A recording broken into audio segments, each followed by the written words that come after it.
things a little easier for users, and we found that we did get a good span of audience from young kids. 8 to 10 was kind of our target on the first game, but we also got a lot of older people creating the toy boxes. A lot of our winners of our weekly toy box contests, were people. Some of them were even like we had a science teacher who would win a lot, and so we get a pretty good span of audience there. But we also wanted just to make it easier for people, so we created these builders and creators for people to sort of drop in and they more or less kind of instantly build parts of a toy box for you. So, say I want to just get in and build a tree house and start playing right away. I can put in this treehouse builder, by the treehouse creator, and it'll start building right away. See how huge that is over there on the screen? So it'll go, it'll go to a pretty good capacity. It won't use up all your resources. It'll sort of calculate, if you've already got stuff in the toy box, it'll calculate where it could build and how big it can build it, and then it'll throw it down. Do they build the same thing every time? No, it's what we call procedural generated. It's basically calculated, by the computer, and basically fills whatever space is available and takes pieces somewhat randomly. Obviously, it randomly takes whatever can fit in that area and builds differently pretty much every time. And this is a tab, so you can do racetrack builders and creators, and there's a house, there's everything buildings. Yeah, I can throw down some more terrain. Sorry, I'm going the wrong way. Did you say that it filled up more of because that is probably more of a bulky thing as opposed to putting one thing down and it fills up the bar? Because they have that bar, right? Right. Yeah. It'll build to a pretty good extent, like you see it there. And so it's a pretty elaborate treehouse, but it's not going to use up all the toy box space. Okay. Yeah. So it depends on when you put it down. If you put it down on an empty toy box like this, it'll probably go pretty big. If you've got a little bit of space left, then it'll sort of use whatever space is available. Okay. Cool. So I'm going to throw down some more terrain here using one of the builders. And so it sort of very quickly threw down a whole section of terrain for me there. And that's sort of something that just makes it really quick to get in and start playing. You can always edit whatever it builds and make changes to whatever it builds. Another example here is the castle builder. I'll throw it up here on this new terrain. It does a really good job varying things too, like you'll see when I put this castle on. So I have a question. I'm looking right here at our pack screen. Let's see if there's 4 on each side. Will that grow to a lot? It actually is already there. We just redesigned the tools and packs a little. So if you hit the square button, then you can auto assign. Interesting. Okay. Yeah, you can auto assign whatever you want to those 3 quick select ones or those 4 quick select ones, and you can change that depending on what you've unlocked and what power disc you have on. Do the Marvel characters have new powers and packs and that kind of thing? Yeah, there's stuff that you unlock through the course of the playsets. Like you see, Rocket's 2 guns. Is that one of them, or does that just come with him?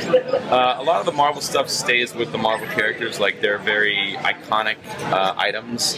Don't cross over to other characters. Okay. But there are things like there's like a shield car that you can, or a shield motorcycle that you unlock, and that can be used by different characters.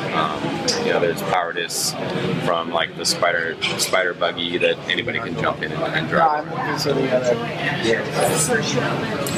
There's also something that we don't have it unlocked today, unfortunately, but another way we made jumping in and playing really quick in the toy box easier is something called templates. And if you remember some of our demos in the past, we'd throw down like a soccer goal, a soccer ball, and a scoreboard, and then you had to go through and program the scoreboard to be connected with soccer nets in order to keep track of score. We made it so that all that stuff is packaged up together and already programmed, and you can just drop it in the world and start playing with it right away without having to do all the little programming. You can rearrange it, of course. You can edit it. You can move stuff around.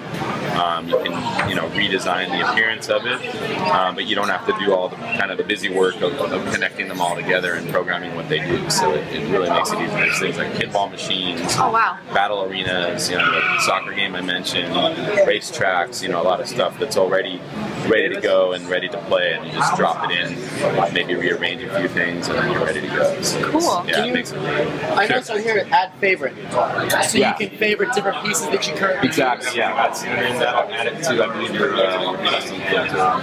So if you have some toys that you use a lot, you can add some favorites, and then you go to your filters, check out the custom ones, and there's stuff that I've added there. Are you seeing the screen difference? This is spectacular.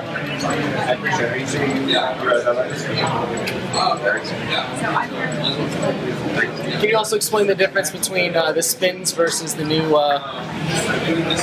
Sure. It's called. It's actually, now that we can see it, it's available. So as you may have noticed when we were playing through the play set, you had a lot of blue sparks dropping from enemies or things that you destroyed. You also get them from missions, and basically that's our new currency system. And instead of in the last game where we had sort of a slot machine, you know, with the 1 in 16 chance of getting some, we have an actual toy store in the game this time, and you can go in using the currency that you get and unlock toys in it's almost sort of a skill tree layout where you have tiers of toys. This one in particular is the toys from the Incredibles playset in the first game.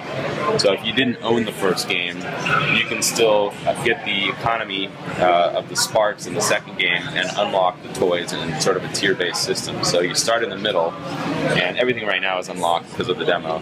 You want to just have everything to play with, but you would start here, and in order to, say, unlock Mr. Incredible's car, you first have to buy the Edna's costume shop and the training facility, and then that would unlock the next tier, and then you can buy all those three. And then to get those two, you have to go up, and it's just a tree system of going down and around. Yeah, and it's just a way to sort of scale the economy. You know, as you get further out, things get a little more expensive, and things are a little more intricate. So we start you off with some simple stuff, you know, and then you can get building and unlock more currency and unlock more as you go.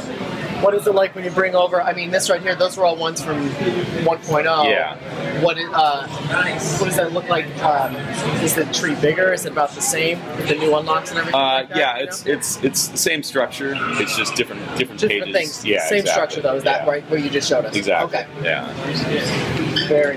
So I think you know, aside from like the toy box games, I think that covers a lot of the stuff here. Of course, we have a lot of new toys to play with. You know, different what we call the creativity toys have been added that really allow you to elaborately build stuff.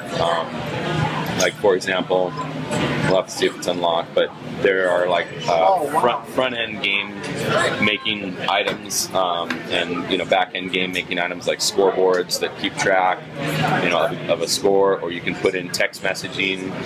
If you have a Disney ID account, you log in, and we do some moderation, of course, but you can type out, you know, custom text to appear in, you know, a level that you built. It's so like a text bubble. Yeah, exactly. It shows up in the middle of the screen, but it's essentially like you can just type in whatever message you want to. The text wouldn't be attached to a toy; it would show up when you walk by it. Whatever trigger you put on it, like you could have it trigger when you walk into a room. You know, if you put the trigger area toy down and you walk into that, it could trigger it. You could trigger it with defeating, you know, a number of enemies or something. Wow. You know, there's pretty good variety and versatility there. We also allow you to connect toy boxes together. So instead of having to back out the menu and load another toy box that might be like your next level in a game that you made, you can connect it with a door, and it'll be like a really short load to go between one toy box and the other. Like a portal kind of? Yeah, exactly. That's really cool. Yeah. So you can, you know, connect fully built toy boxes together and, you know, string them, link them together, and essentially make a game with multiple levels. Wow. That is cool. Yeah, we added things like loot chests. You know, a lot of very game-making sort of items have been added, so, you know, players can actually, you know, create their own game and, you know, maybe make a Marvel story game out of the toy box. So it's a lot of stuff to sort of learn and to use. can I just say they stopped filming? Can I go steal Merida? It's just sitting on the counter. Yeah, Is that not allowed? No, I was told that we're just focusing on the marble stuff today. Sorry. All right, that's cool. She does look good though. Yeah, thanks. Yeah, she's fun to play too. I'm ecstatic to play Merida. Yeah.